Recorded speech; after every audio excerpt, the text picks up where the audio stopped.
Start our next interviewee, I would like to welcome you all to the festival today. My name is Dr. Joyce Jackson, and I will be interviewing our blues icon here, Mr. Kenny Neal. And we all, yeah. Thank you. Thank you. Kenny is a descendant, as you probably all know, from another phenomenal blues musician that we had here in Baton Rouge. I call him one of the first families of the blues in this whole region, you might say, Mr. Raphael Neal. And Kenny, talk to us just a little bit about how it was growing up in a home with a father that played the blues, and then most of your siblings, you guys were part of that. I come from a little town called Irvinville. That's West Baton Rouge, across the river from this downtown Baton Rouge. But my dad, his mother passed away when he was 2 months old. And he was raised by her sister and her husband.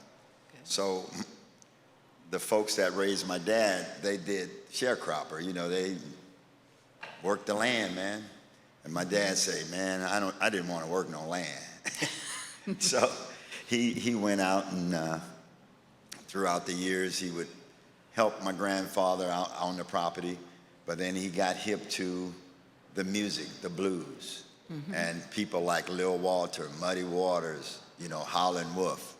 And he said when he started hearing that music, and heard the harmonica, he had to go out. And I think he paid less than $1 for his harmonica. His harmonica.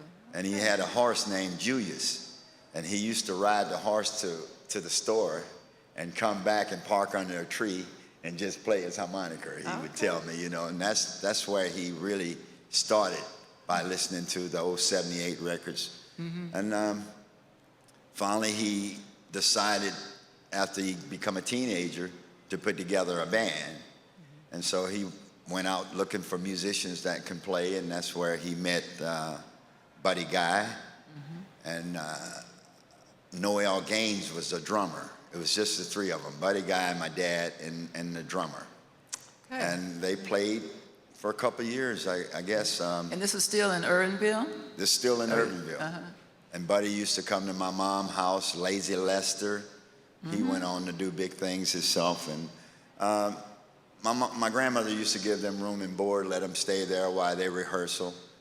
And one night he had a chance to open up for Muddy Waters and Lil Walter at the Temple Roof over here in Baton Rouge. In Baton Rouge, yeah. Yeah. So they opened up for him, and he was blown away the way Lil Walter played the harmonica and Muddy Waters. So during that time, Muddy offered them to come to Chicago. Say, hey, you guys are playing pretty good. You should come to Chicago. And my dad had just started a family. I was only a year old. That was in 1958. And my dad decided to stay behind and play, raise the family, and Buddy went off to Chicago. So me, as growing up as a kid, I don't remember when I started to play, because music was always around, instruments was there, and we just pick it up and play it. It was just by ear, you know. It wasn't nothing like we was trying to learn it. Oh, our daddy played this, I can play this song too, you know. Right, because you just started playing in your dad's band. Yeah. So I'm the eldest of 10, and we all played. It was 7 boys and 3 girls. So my dad made his own band. Built in, that's he pretty didn't good. Have to go out after we grew up. So he didn't have to pay his band. But my mom, Shirley Neal, I have to tip my hat off to her, because she took care of all of us. We never had a hungry day. We always would dress well. She wouldn't let me go out in something like this. That was a no-no, you know. You got to iron them clothes, you know. And but she never complained. You know, the other kids in the neighborhood would go play ball and football, basketball, but we would always go to our house and play music, you know. And that's the way we grew up. We wasn't much into sports, but she never complained. She always would support it. Great pastime, playing music. And so throughout my years of growing up with my dad, when I turned 6, 7, 8 years old, I was already gigging on weekends. My dad would bring me to the Saturday matinees, put me on the bar, man. I'll do the James Brown and you name it. Go home with 2 pockets of money. I go, wow, I can make some money doing this. This ain't bad. A lot of times I made more than the band. Wow. But so I kept playing piano around the house, and I would sing, and you know, I knew I wanted to do something with the music. And when I turned 19, I was here in Baton Rouge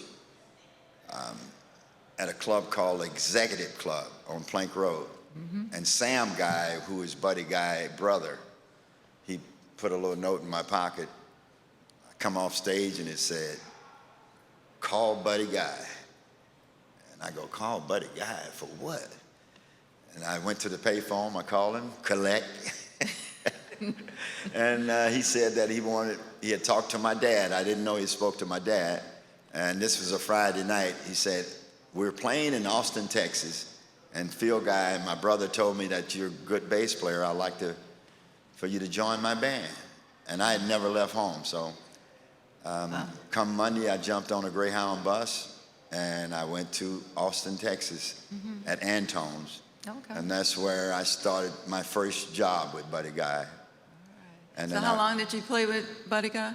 From 1976 to about 82. Okay, so then 83. you started your own band then? Yeah, well, after I got to Chicago, I started noticing all these guys with their own band, their own records, and they would record, and I go, man, I like to do that. So I decided I didn't want to play bass no more. My mom thought I'd lost my mind, because I said, I'm putting the bass down. I want to get me a guitar, and I want to sing and play and be a front man. And so I started writing my own music, and I would buy a record, but I would buy an album just to get the address of the record company. That's what I wanted. And I would send my music to them. So that's whatever record, like Alligator Records, Delmark, I knew they was doing blues. So I buy the album, get the address, send my stuff to the company. Okay. And Well, that was a way. And talk a little bit about the business now, because you're starting your own company, right? You know, working with other companies right now. I mean, Yes. at that particular point in time. Well, that's what So you were trying to control, right? Yes, At that and point. at that time I didn't know anything about publishing and getting my copyrights, but I learned fast, and I said, okay, this is the way it go. And I like to tell all of the younger musicians that out there, I don't care how good of a musician and artist, but business is 50% of that. Yeah. You got to learn how to take care of that part of it, because without that, you're just going to be a great artist. And because so many of us did not have that control and didn't Many even know of how us, to do yeah. that in the early days. I just got control of my daddy early 45 records from the 60s that I own now. But they was owned by folks who recorded him, and when they get ready to fill out the papers, they would put their name as copyright. Right. You know. Yeah. So it's little stuff like that you need to know to And some of them achieve had to your find goals. out the hard way. Yeah, and they would do that all the time. I went to Russia. I played in St. Pete Park over in Russia, and Moscow. And when I went to my autograph signing, they had my daddy 45 records from when they was growing up. They was selling them all over in Russia, Germany, but we never knew it. You never we knew. just And thought you, it was. of course, you weren't getting into the funds. Yeah, so we just thinking, the record is being played around here, but they had distribution all over the world. Yeah. So now you're sort of in control of your work. I have my company, Totally. all of it is In control. registered under Booger Music. And that's how I operate that. So when did you, I would say, find your own sound? I mean, because you grew up with your dad, working with him, playing, and I don't know if you consider yourself of course, we talked about the swamp blues, but how is that different than in other blues or some of the other areas of the country? And then when did you finally find your sound? I think I already had it in me, because I grew up with Slim, I knew Slim Harpo as a kid. I grew up listening to him, Lazy Lester, my dad, Whispering Smith, a guy from here, Guitar Kelly from Baton Rouge. All these guys I grew up under. And so what I did, I just tried to combine what I learned from each one of them and make it Put my it all together, thing. just infuse it all. So it's like a gumbo what I'm doing right now. I got a little bit of everybody here. Okay. Which And so are you still calling it the Swamp Blues? Swamp Blues, yeah. Okay. Straight Because from the bayou. Yeah, okay. Yeah. All right. That's it. Well, in your work, how are you considered as far as how you create your work? How do you, I mean, right now, I know we say we create the blues from the life we live, the things that we go through day in, Well, day out. now as I getting older, my writing is different. I used to try and write like when, you know, back in the days, they go, oh, my baby gone and left me, you know, and I'm drowning in my own tears and, you know, all that stuff. But now I write like this song that I'm putting out this month. It's an old song that I did that's so good. The lyrics are so powerful. I'm releasing it again, but with a young lady by the name of Kiana Linnell. She's on tour now with the Lincoln Center Jazz Band. And, Okay. So how did you change it? Well, the lyrics to this record go, just when you think you got it all figured out, here comes something you never dreamed about. Life is so unpredictable. That's just the way it is. But one thing I know for sure, I got to let life flow. So I'm writing stuff like that, you know, that's really hit home for everybody. Yeah. So are you integrating other types of styles in your work now? Like, say, for instance, are you sampling other things? No, I don't you sample. into that? I don't sample, but the last album I did was called Straight from the Heart. So what I did, when I did that album, I focused on my Baton Rouge folks that I grew up with. Then I focused on Fats Domino and Professor Longhair.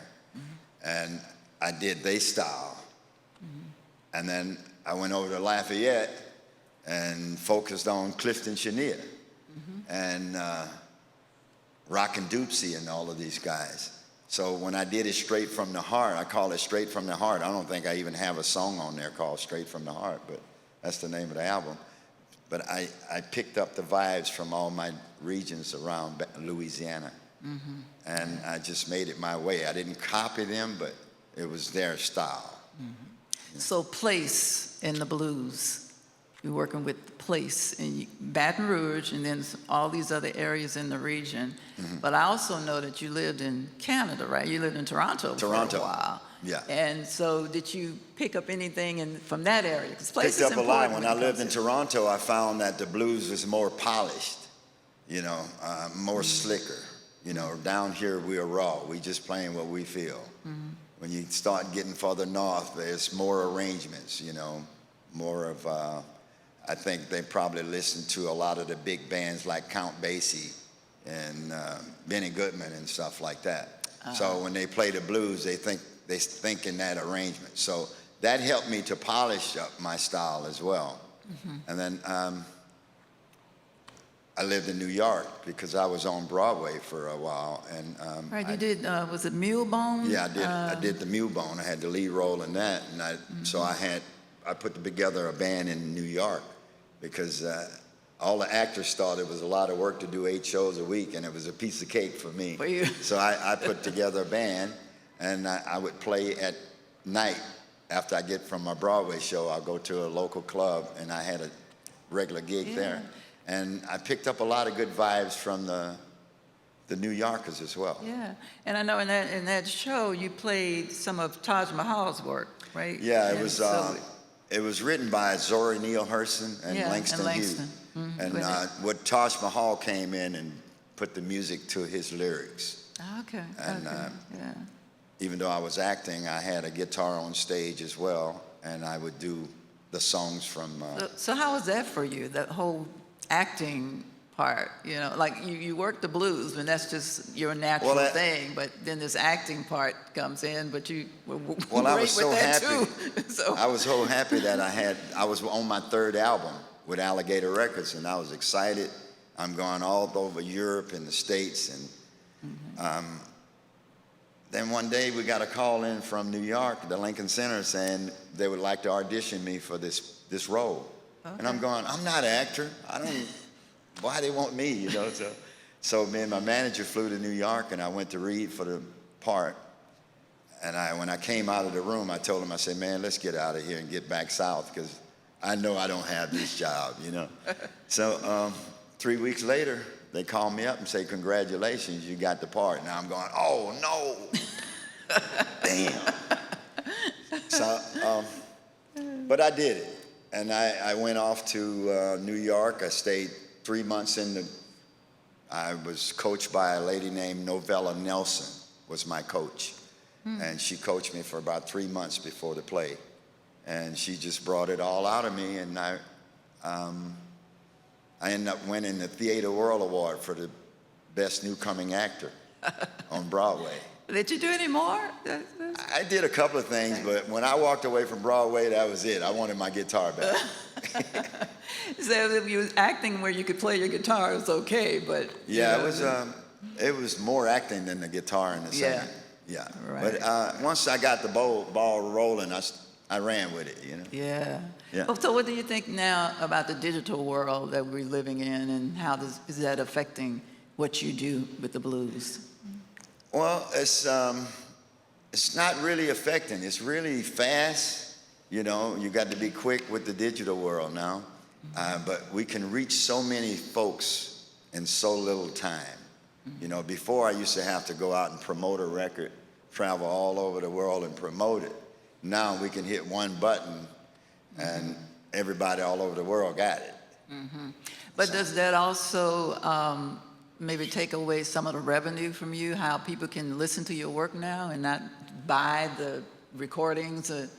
You know, so how is that? Yeah, that happens, but at the same time, we still got good, loyal fans that still download my music and buy it. So even though we got the ones that get it for free, it still works. Well, so what any other type of musical experimentations that you're doing with your work and your new sound and your new works that you're doing? Well, what I'm trying to do now is preserve what I have, because I think it's very important to pass it on to the next generation where we won't lose it. You know, I don't want to lose the roots of it, because then it get diluted and then it fades away. So I try and stick with the tradition much as I can. What can you tell us about, going back to like the sound, the swamp blues sound? Because, you know, we have the Piedmont sound, we have the whole Southwest Texas sound, and Mississippi Delta and all of that, and then we have the swamp blues. So how is that so different than some of the other regions? Well, because down in New Orleans, we had our jazz, we have our funk bands. Here we have our deep folks coming from Mississippi, the north of here, sells into Baton Rouge. And so we got a lot of that Delta in this area with Guitar Kelly and Whispering Smith and all of these guys. They was local guys here, but they kept like that Delta style from Mississippi. And then you go over to the west of here, you got the Cajun, and doing the Cajun music, and they call it Zydeco now, but it was like a lot of Cajun. So in Baton Rouge, we're surrounded by that, and we get a little bit of each one of it, of the areas. And that's why we come up with the swamp blues. Okay, so it's like an infusion of a little bit of each one of them, yeah. Okay. Yes. All right.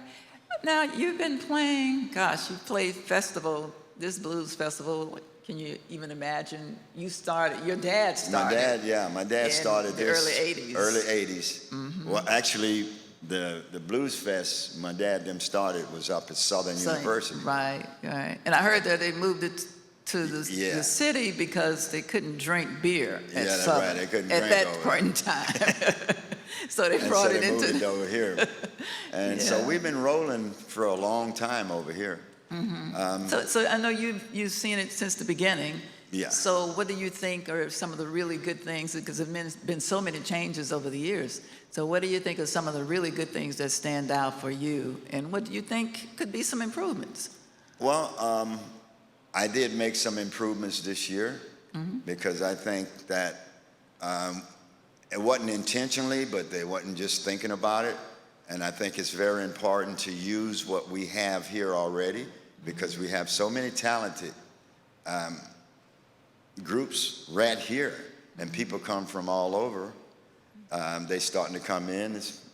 Look, Pennsylvania sitting there, you know, and they're starting to come in. So my thing is like, let's use what we have so people can come and enjoy Baton Rouge and see our own homegrown, you know, because we have enough to do. I mean, I'm always happy to invite other artists in, but don't forget about our locals. Right. And that's the right. one thing I push.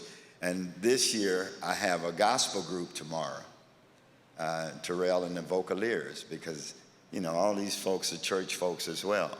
Yeah. So, and I think tomorrow is going to work for us, you know. Well, one year we had a stage specifically for the gospel, you know, because the gospel the whole day, I think on Sunday. One of it was a Sunday. One of the stages was the one over here in front of the museum. We had gospel all day.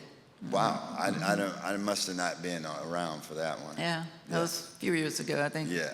Post-pandemic. Yeah, but I think, you know, stuff like that we should bring in. And also have the young kids come and perform as well. Yeah. So. Are you working with any children these days? I work with the kids from Port Allen, you know, because I give guitars. Kids Rock the Nation. And I go all over the country giving guitars to kids. And I do it here in Baton Rouge. I do it in Port Allen. And actually, one of our bands from over there played earlier today.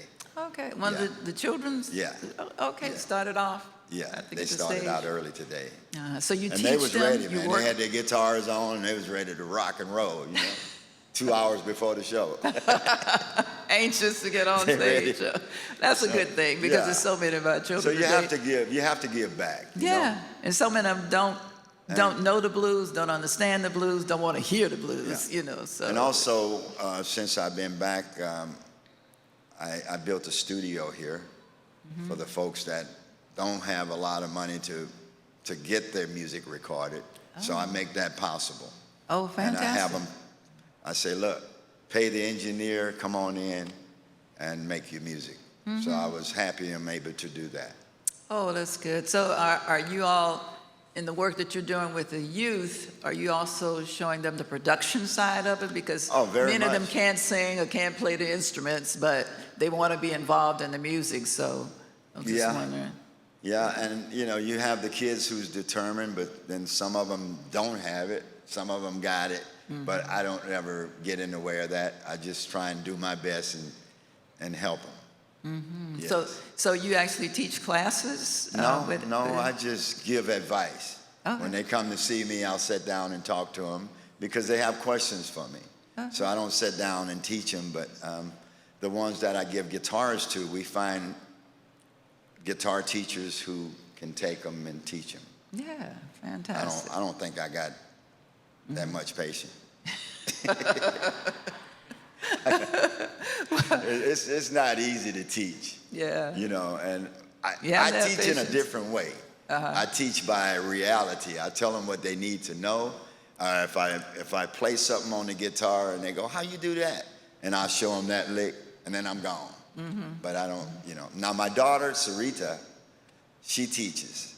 She have vocal lesson classes that she do, and she teach kids all over the city here. Okay. Yeah, she's a little better than me. So that's the next generation of Neals coming up. So we've had 3 generations of you guys. Right. That's wonderful. That's wonderful. Yeah. So what are you working on next? What's your next project? Well, I have a new, my youngest son, Michael, we have a brand new video out. Y'all can look it up. It's called Devils in the Delta.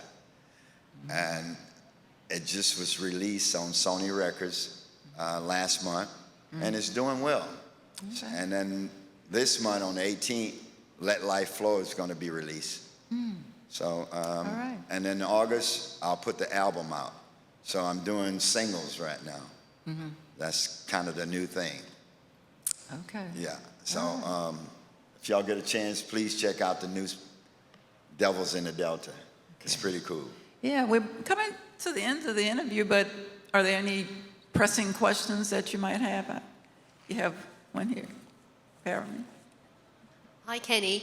Hello. I wanted to ask you, if you are someone like me who, well, this was 10 years ago, who's first time to the Swamp Blues, what record would you recommend that I'd listen to? Kenny Neal, Hoodoo Moon. Okay. Hoodoo Moon. Okay. Yeah. That's a real swamp. That's a real swamp. But if you want to go back, you can go back and listen to Slim Harpo, Raining in My Heart. You know, you can listen to Rafe O'Neal, Crying Heart. He did a song called Crying Heart. That's really swampy. I mean, that's where I come from. So I have to give credit to them. Yeah. Thank you very much. You're welcome. Anybody else?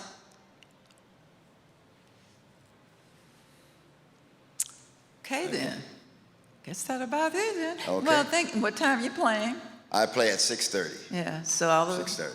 the audience, if you want to hear this fantastic blues musician here, 6:30 on the And I'm going to main do a stage. tribute to my dad today, Slim Harpo, Lazy Lester, Tabby Thomas. All right. I'll be doing the old stuff with them. I'm going to give a half an hour to them today. Yes, first families of That's the right. blues That's in right. Baton Rouge. Thank you so Okay. much. Thank you. Appreciate it.